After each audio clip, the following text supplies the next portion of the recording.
Welcome back to the 10 Adventures podcast. Today we're talking with Brett Popplewell, author of the wonderful book Outsider, An Old Man, a Mountain, and the Search for a Hidden Past. We're going to hear about how a man in his 70s can still attempt some of the hardest adventure races on Earth. Hi, Brett. Welcome to the show. Thanks for having me. I'm excited to chat about this book. It was such a great read. And to start, Outsider is about Dag Aabye, a local legend as a mountain man living in the interior of British Columbia. What first interested you in him as a subject for a book? Good question. So what first interested me in him as a subject wasn't even for a subject of a book. It was for a subject of a potential documentary and maybe a magazine story. If I sort of go back in time to when I met him, it was November 2015. It was actually like 9 years ago. Right now, 9 years ago, right now is when I did sort of my first trek with him to a camp where he had, I think, like more than 20 kilometers of trails cut through just the wilderness where he trained.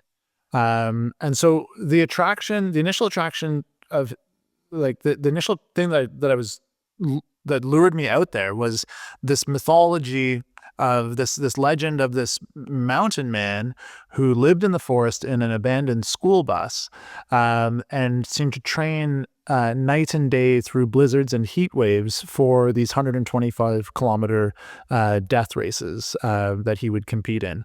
And so I kind of latched on to that myth, that sort of mystery of how someone who at that time was 74 years old, how it was that he could even do this.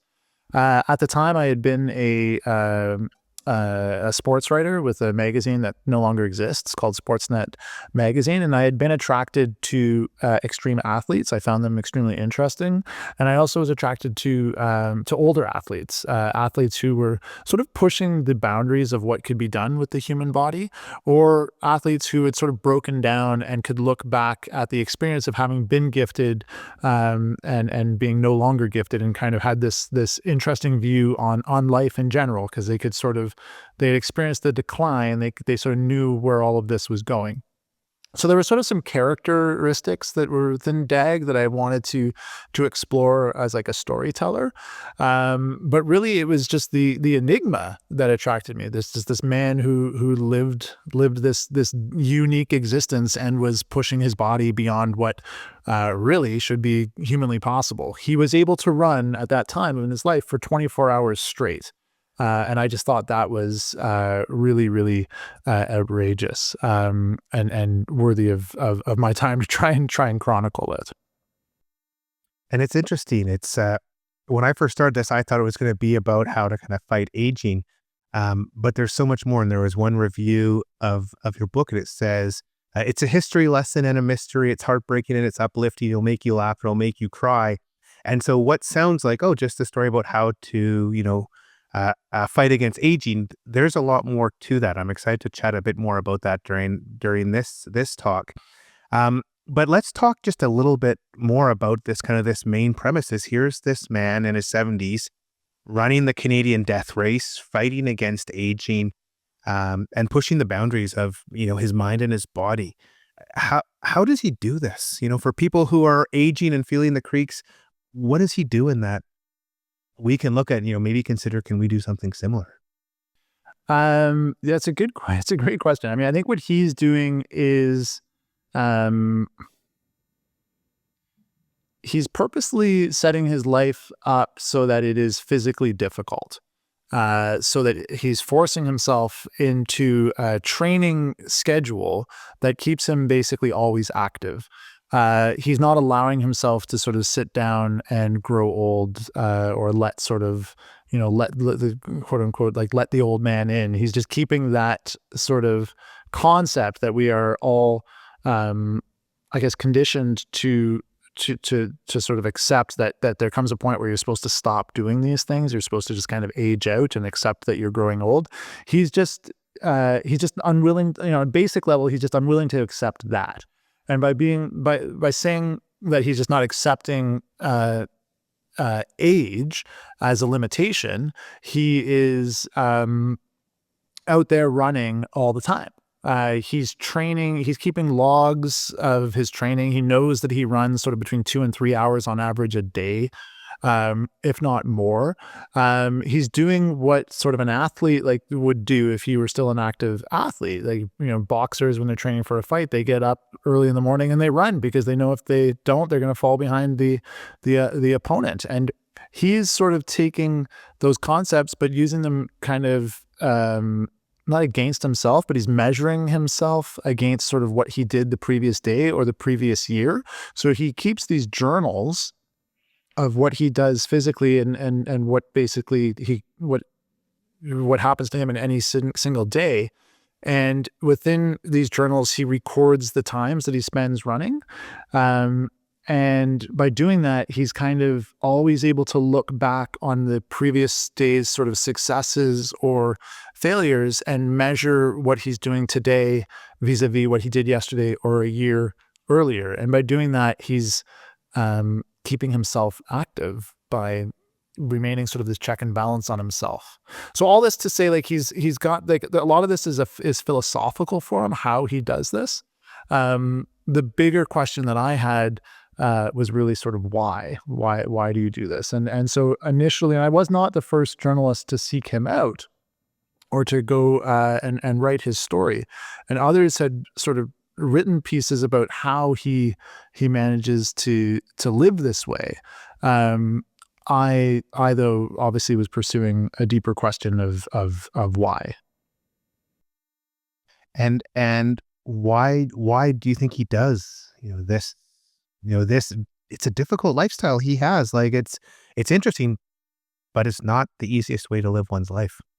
So there's several different ways to approach sort of the question of why. And to some extent, he is running to this extreme and training like this because he needs to in order to survive, because of the way that he has structured his life.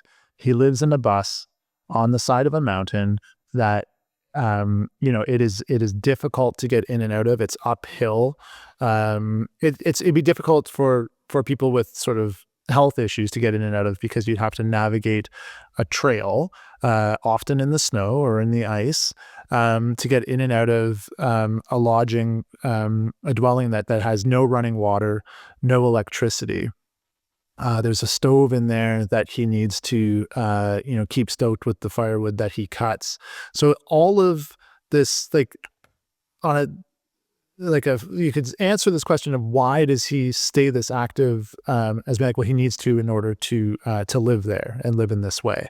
But then, of course, there's a deeper question of why do you live in this space? And some of the answers to that question would come down to economics.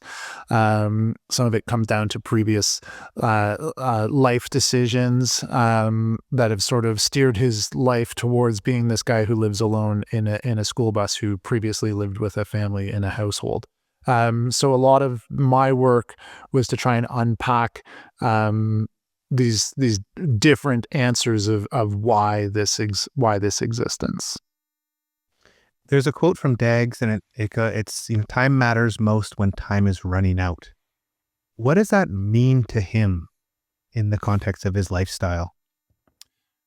I think what it means to him, so in the context of his lifestyle, I think it's like he is conscious that he has fewer days ahead of him than he has behind him. And because of that, he wants to make the most of every single day that he has. He's currently 83 years old, and he views every day as a gift to be lived to the fullest. And he really tries to make the most physically of every day, and also not allow himself to get bogged down by negativity or things that might upset most of us, right? I think it all goes back to sort of his philosophy that we get to decide our own fate, how we respond to the circumstances in which we find ourselves. And he chooses to be very positive about the circumstances that he is in, which would not be for the majority of people. The majority of us do not wish to live in a school bus with no amenities in the forest at this age. A lot of people want to be comfortable, and he does not want that. He wants to be uncomfortable so that he remains the extreme athlete that he has always been. We've talked a lot of the Dag of today and the lifestyle he's living. Can you maybe share a bit how he got to this point? Because he had a pretty interesting or unique childhood and early adulthood. Mm-hmm. So when I first met him, I was obviously taken in by like the story of this extreme athlete, but I was also kind of there was the way that he was living. I found somewhat romantic, right? That he was off the grid, living this sort of existence where you didn't seem to really have belongings that mattered to him beyond sort of his journals. And so I asked him a question in our first visit of like, was there any sort of object that you wish that you had? Because he seemed to be really enjoying this Thoreauvian kind of lifestyle of sort of cut yourself off and belongings don't matter. And he replied to that question by saying that he wished that he had a photograph of his mother. And this kind of had me then sort of stepping back a bit and starting to try and unpack that answer. What do you like? You don't have a photograph of your mother. Did you know your mother? What are you searching for here? And it became evident from he started to explain that he was an orphan who had been adopted during World War II in Norway. And what he understood of his birth parents was that his mother was a Norwegian woman and that his father had been a Nazi soldier. And I was trying to sort of think through how that origin story might impact your life from the very beginning. I didn't want to sort of project an opinion on what I thought how that would shape sort of your mentality, but I wanted to sort of probe pose the questions that came to mind over what that sort of meant. This comment of like, the one thing that I wished I had was a photograph of my mother. What I was really curious what it was that he was hoping, what he was sort of looking for there. And then started asking him obviously more and more questions about his childhood and his adoptive parents, etc. A lot of this sort of goes back to my own experience as a feature writer and someone who's profiled a lot of extreme athletes. I have found that when talking to a lot of people who are doing sports that can essentially kill them, death-defying stunts or death-defying just sports in general, there tends to be like an absence inside the person that I'm writing about, which they often express as being rooted in their childhood and feelings, often issues that they had with their parents. So I sort of, with that sort of in my mind and that background of other people that I'd spoken to, it did make me curious to, try and understand sort of what this all meant to the person who he had been, to the person he is now. Of course, one thing that I should say, and I probably should have mentioned this earlier, is that buried within the mythology and the legend of who Dag was that sort of attracted me out there to begin with was more than he was known as being more than just an extreme ultra runner. He had once upon a time been labeled as the world's first extreme skier. So there was that aspect of his existence as well, which I found sort of fascinating. And even before that, he had been a stunt man in some big budget movies. Like he was in Goldfinger. He was in several other movies. He had this sort of, he had been this person in the 60s who sort of looked like they belonged in movies, like he had this sort of movie star look to him, even though he was essentially like a stunt, like a double for people or an extra in the background of films. And I was really uncertain and unsure how that person had become the person who I was talking to in the forest here. There was such a disconnect. between the two. So I was sort of grappling with trying to understand the role of his childhood in sort of shaping who he is now, but also trying to understand how he went from being this character in the 60s who's like this dashing person in films, who's also, jumping out of helicopters before people were doing that and skiing down mountains, into this character who sort of lives alone in the forest. And one thing after reading the book, I just felt how much of his lifestyle now is down to trauma of being a child, potentially being the son of a Nazi, dealing with an adoptive mother who appeared to have, some significant issues, and how that happened. Because as you say, he was living a kind of a golden life of kind of a famous person, and then, or not a famous, but within the, within the outdoor community. How much of this is just down to what he had to deal with as a little boy?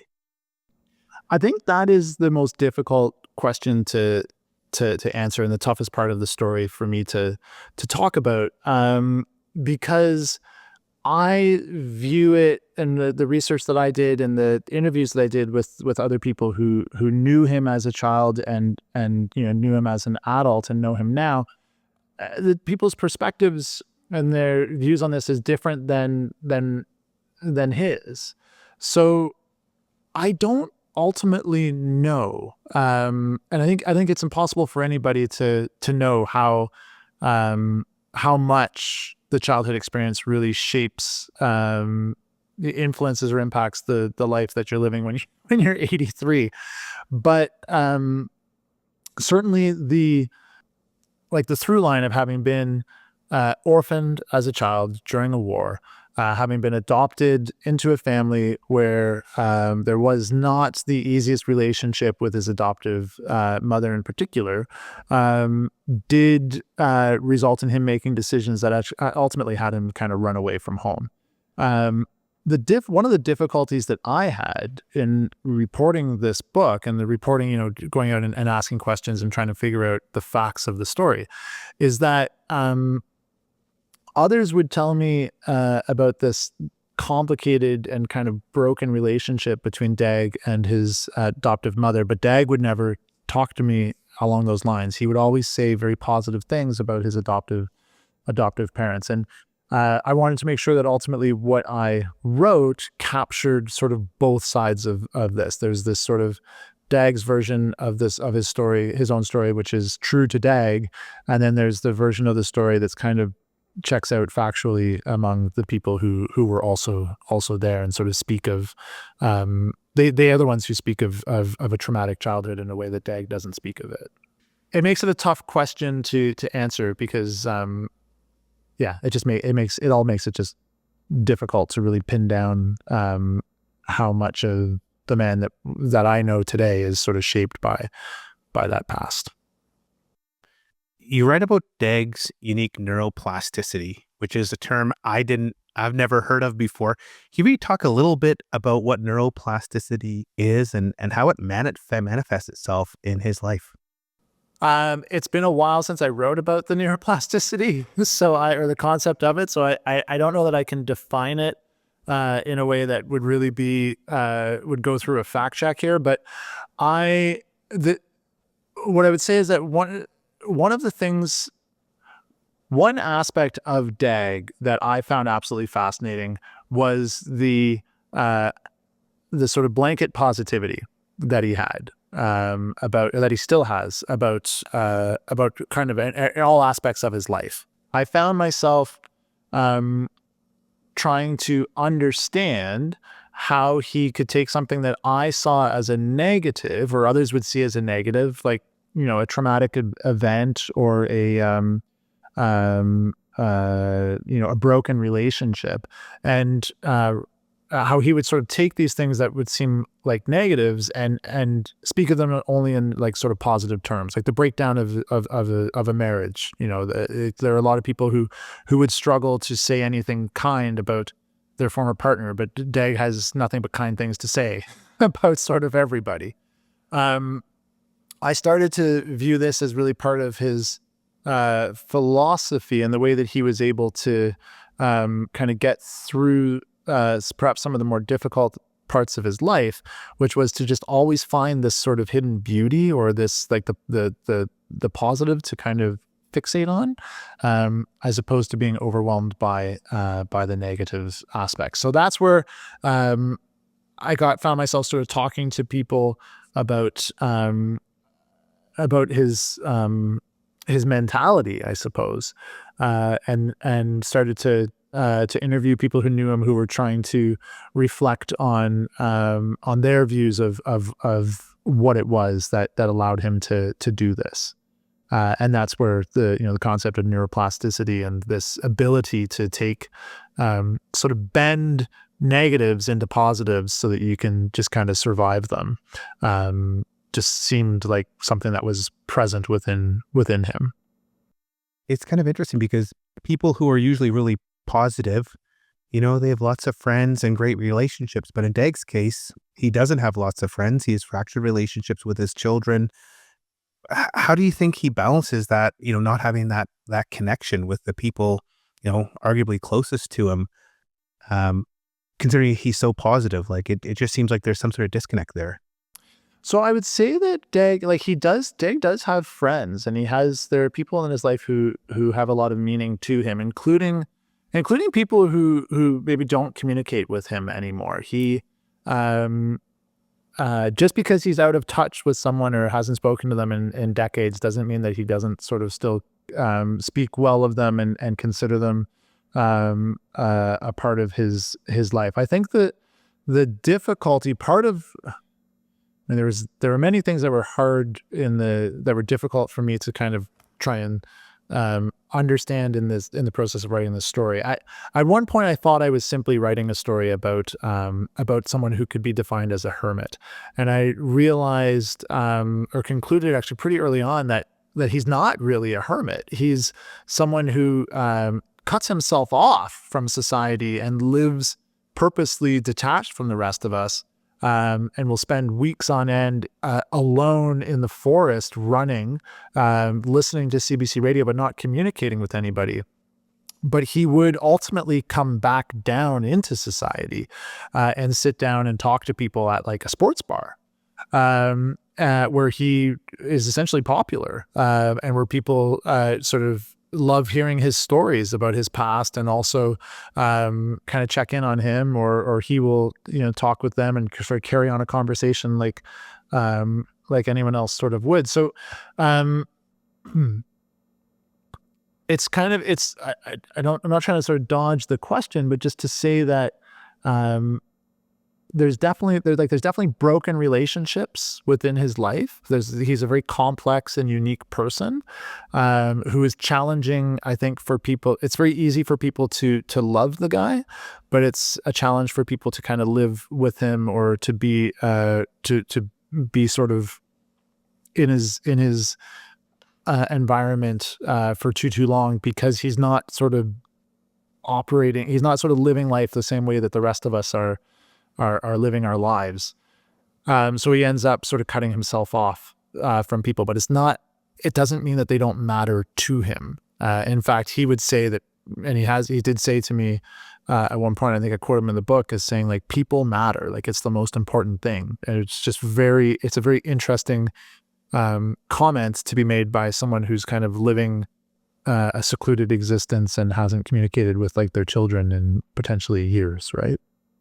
Yeah, I think that's interesting because we had the author of the book on Jim Danini, a really famous American alpinist, and people mattered to him, but it seemed to be mostly like not his family. And it was interesting to see how you can have these giving relationships, but not as much with the people that typically you'd have the closest relationships. And I kind of sensed a similar aspect in this book, or even how you talked about it.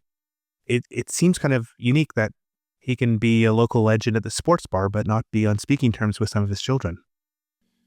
Yeah, and I think that is common. That is common with anybody who has these sort of passions that become obsessions and maybe stand in the way of their family life. the book I wrote previous to this one was about a mountain climber.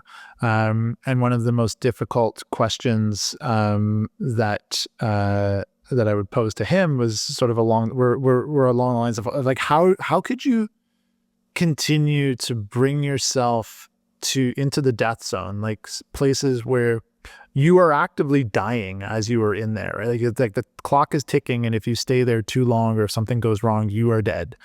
And there are countless ways in which you could find yourself not returning from this adventure. How can you bring yourself to do that when you have, a 5-year-old at home, a daughter? And it's like this is something that fascinates me. There's a mentality within these extreme athletes, especially the ones who have had children as well, like to chase these dreams and to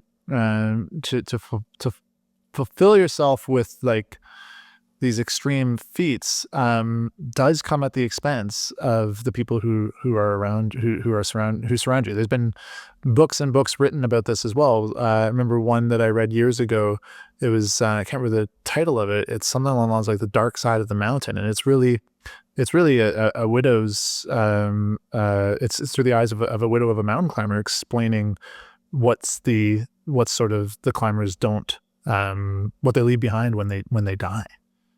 So all of this, like, I don't quite remember what the initial question was that you had, but I think that there's a trait here that is within Dag's story, or or within Dag himself, that he shares, I think, with extreme athletes in general. Anybody who's like any matador or race car driver or boxer or people who do things that can really end your life, who does that when they have children at home, is like, it's not a decision that I think I would make as a parent.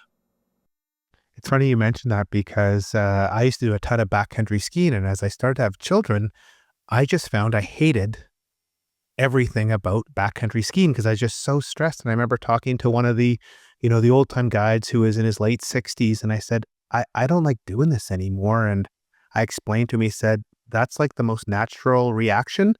And he gets scared when he meets guys, this was 10 years ago, with young families that are pushing him to go into more dangerous terrain. And it seems like there's just some aspect of us as humans that what is meaningful to us is maybe different than the norm. And the people that are drawn to these things, the meaning they get in their life is from doing things that are dangerous or difficult, and not maybe from being nurturing and, being a good parent. Yeah, I mean, I used to ride a motorcycle, and I still have a motorcycle, and I don't have the same feeling when I get on it now, having 2 children. I feel uneasy about the potential consequences of taking that thing out for a ride. And when you're speaking there, one of my favorite athletes at present, sort of, star athletes, is a guy named Fernando Alonso, who is a Formula One race car driver. He's the oldest race car driver on the grid right now. I like him because he's doing what Dag does, in like sort of challenging the concept of when should these gifts run out? When should you slow down? But years ago, he was the driver who kind of ended the reign of Michael Schumacher. And there's this one pass that he did, I believe it was in Japan, where he did this like daring pass where they're going flat out around this turn, and he's on the outside. And afterwards, he won the race and ultimately won the championship. But after that race, he was asked, like, how did you know that you were going to be able to pull that off? And his answer was, well, I knew that Michael would stop first because he has a wife and kids. And yeah, so it's just like, there's this mentality that certain people have. Like, I don't have that, but like certain athletes do, where it's like they will go that extra mile and they will leave it to the person who has something, and know that the people who have something at home to live for will ultimately break first. And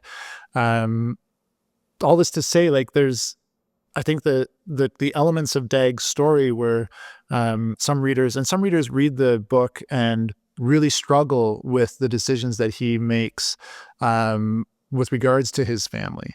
I believe that those are kind of universal to all athletes. Any athlete with kids, especially ones who are doing sports that are to the extreme, are they're risking something.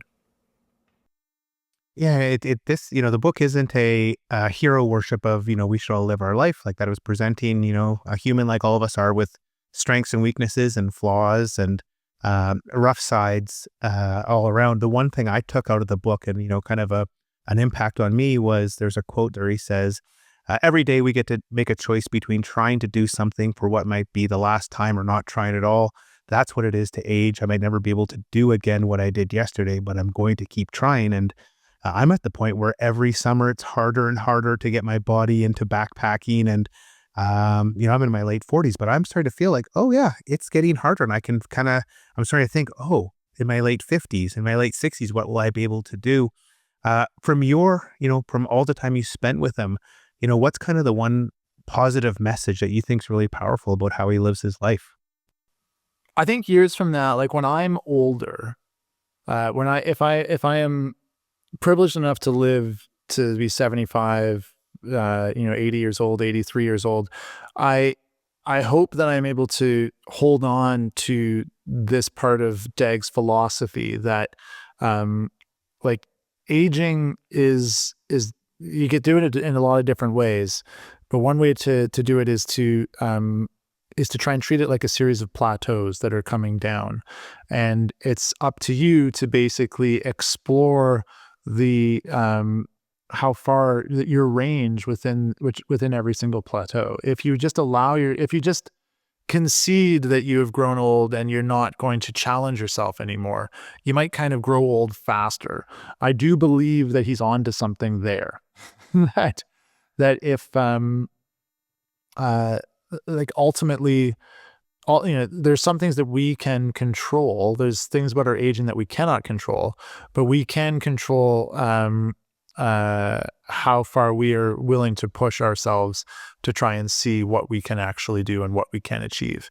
I hope to still be active and somewhat fit when I am his age, and I think the only way to get there is to remain active through all the stages of life from here to for the next 42. He's 42 years older than me, so for the next 42 years I hope to be pushing myself to some extent, so that when I'm 83 I'm still able to remain somewhat active.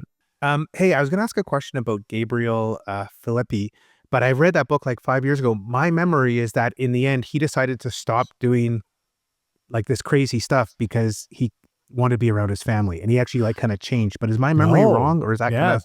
total opposite. Yeah. My memory was that he said, okay, I'm gonna, like, I hate being away from my family. I'm going to not do these extreme expeditions.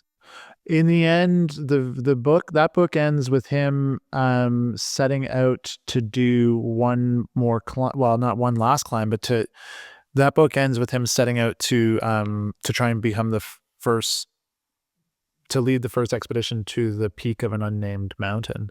So he was still Gabriel, to me, is sort of the embodiment of like a fatalist. Like his view on life and death is, life is about, you live your life and where you are destined to die. You can't really change that. It's kind of, your life's journey is to kind of go through it all, and then you step in the place where you take your final step and you breathe your final breath, and that's it. The journey is predetermined. So and because that is his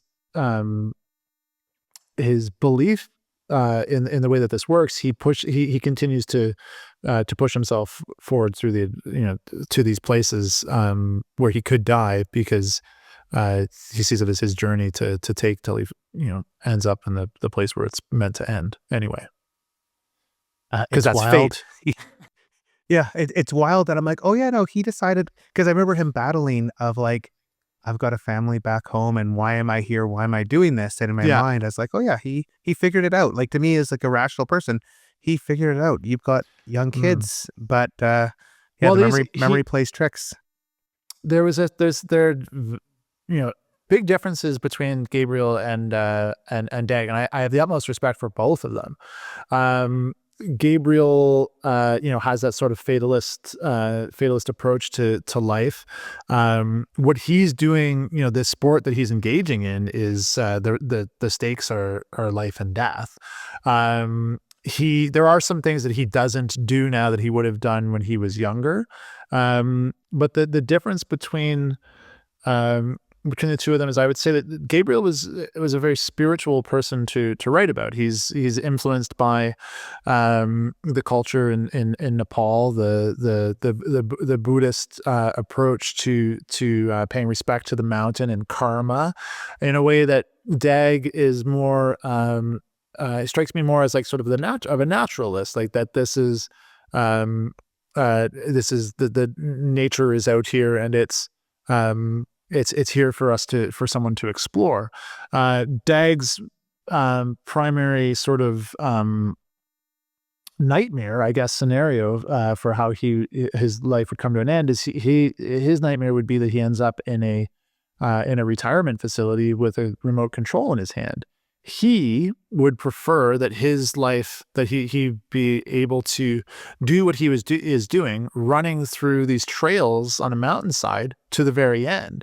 If he could write his own ending, I believe that he would write it that he basically sits down in the forest and dies and becomes part of the forest. To a lot of people, that is a very gruesome end, right? To him, it is kind of beautiful. So there's something within there's something about both men and the depth to the story there's a depth to like the experience, I guess, that they're trying to have as, in living their lives to the in a full physical way to the very end, that I find alluring as a storyteller. I don't know that it's something that I find alluring as a way that I want to live, but it's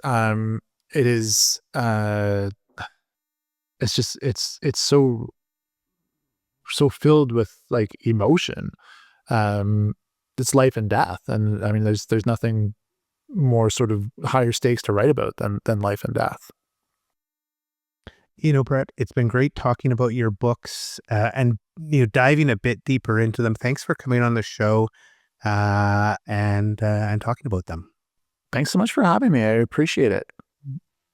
And if people want to find these books, which, by the way, these are great books if you have someone that's interested in biographies or even just travel. They're really engaging written. I didn't mention on the show, but The Escapist was recommended to me from one of the team here at 10 Adventures. He said it was his favorite book. Like, I think it came out in 2017, so it must have been, 3 or 4 years ago. So it's not just my opinion. These are really great reads. What's the best way to get them? Through a bookstore, I guess. The Escapist, it might be, because it's a little older now, it might be harder to find in books and mortar shops, but I think if you walked in and placed an order, they should still be able to get it in, or you can find them online at the different online retailers. I always just throw people to my publisher, which is HarperCollins Canada, because then I'm not sort of promoting one bookstore or one book chain over another. And then Outsider is pretty easily available in audiobook form as well, for anybody who prefers to consume stories that way. I love the audiobook version just as much as the print version. And yeah, support your local bookshop. There's so few left now, and Yeah, go to the local it's easier bookstore. to order it online, but go to the bookstore, and usually they can even tell you, you like that book, you got to read this one as well, and you kind of get someone who can help curate great books for you. So yeah, or go to your your local library. bookstop Go and to the ask. library. The library Yeah. is also great. I mean, writers do get compensated for the books that are in the libraries and taken out as well. So it's not like you're depriving an author of their livelihood by supporting your local library as well. Excellent. Well, thanks again, Brett. And for all you listeners, thanks for listening to this episode of the 10 Adventures podcast. I'll put links to Brett's books in the show notes. And with that, we'll be back next week to explore the world and hear about more epic adventures.